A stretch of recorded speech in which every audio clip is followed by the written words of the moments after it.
Halo teman-teman semuanya, perkenalkan kami dari kelompok 4 kelas mata kuliah Teori Psikologi Perkembangan D1 Universitas Airlangga.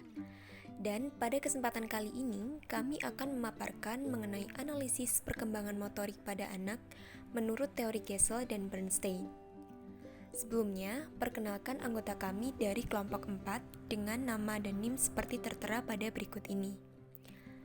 Oke, langsung saja. Yang pertama kita membahas mengenai apa sih sebenarnya perkembangan motorik. Jadi, perkembangan motorik adalah perkembangan pengendalian gerakan jasmani melalui kegiatan pusat syaraf, urat syaraf, dan otot yang terkoordinasi. Yang kemudian, perkembangan motorik sendiri dibagi menjadi dua, yakni perkembangan motorik halus dan perkembangan motorik kasar, di mana perkembangan motorik halus adalah perkembangan gerak yang meliputi otot kecil dengan koordinasi mata hingga tangan. Contohnya, menggambar, menulis, dan menyusun puzzle seperti tayangan video di bawah ini. Sedangkan perkembangan motorik kasar merupakan perkembangan gerak yang meliputi keseimbangan dan koordinasi antar anggota tubuh, seperti contohnya merangkak, berjalan, melompat, berlari seperti tayangan video di bawah ini. Dan selanjutnya, kita akan membahas mengenai teori perkembangan motorik anak menurut Gesell dan Bernstein. Yang pertama, mengenai teori perkembangan Gesell. Teori Gesell ini berkaitan dengan perkembangan fisik anak. Dan menurutnya, setiap anak tidak berdiri atau berjalan pada usia yang sama, tetapi mereka akan melalui tahapan yang sama, di mana perkembangan ditentukan oleh aspek dalam, yaitu reaksi-reaksi gen, di mana tahap suatu perkembangan dapat berhasil dilalui saat tubuh anak sudah siap, tetapi tetap perlu dukungan lingkungan sebagai kekuatan untuk merealisasikan potensi anak tersebut. Dan yang kedua, mengenai teori perkembangan Bernstein.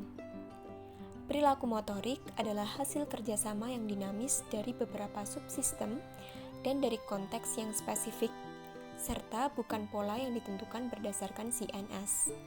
Dan menurut Bernstein, tidak semua gerakan bisa dijelaskan sebagai refleks. Dan selanjutnya, kita akan membahas lebih dalam mengenai tahapan dan contoh pola perkembangan anak menurut Gesell. Pola perkembangan yang pertama terlihat pada visi dan koordinasi tangan dan mata anak, yaitu saat lahir terjadi gerakan tanpa tujuan. Kemudian, kemampuan untuk berhenti dan menatap pada anak sudah mulai berkembang saat beranjak 1 bulan, yaitu anak sudah mulai fokus pada objek yang dekat wajah, seperti video di bawah ini.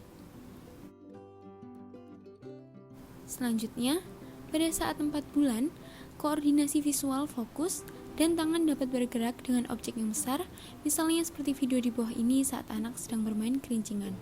Saat anak beranjak 6 bulan, koordinasi visual fokus dan tangan sudah dapat bergerak dengan sebuah benda kecil, contohnya seperti di bawah ini. Pada saat 10 bulan, anak memiliki kemampuan untuk melihat dan mengambil sebuah benda kecil dengan menjepit atau pegangan seperti video di bawah ini. Kemudian, untuk lebih memperinci tahapan perkembangan motorik anak usia dini, dibagi lagi menjadi 4. Yang pertama, pada saat 0-3 bulan. Di sini anak mulai mengangkat kepala dan kaki mulai menendang-nendang seperti video di bawah ini. Kemudian, saat 4-6 bulan, anak mulai bisa memiringkan badan ke sisi kanan dan sisi kiri. Anak juga mulai bisa tengkurap. Yang ketiga, saat 7-9 bulan. Anak mulai bisa merangkak, anak mampu duduk, dan anak juga mampu meraih mainannya sendiri. Kemudian yang keempat dan terakhir dalam tahapan perkembangan anak usia dini ini saat 10-12 bulan. Di sini anak sudah bisa mengangkat badan untuk berdiri dan melangkah, bisa duduk tanpa bantuan di belakangnya, dan bisa bertepuk tangan serta melempar bola sebagai perkembangan motorik halusnya, seperti video di samping. Tetapi perlu diingat kembali ya teman-teman, sesuai dengan perkataan Gesell, bahwa setiap anak tidak berdiri atau berjalan di usia yang sama, tetapi mereka akan melalui tahapan yang sama. Jadi, setiap tumbuh kembang anak memiliki ragam kemampuan dan kecepatannya masing-masing. Sekian video psikoedukasi tentang perkembangan motorik pada anak menurut teori Gesell dan Bernstein dari kelompok 4.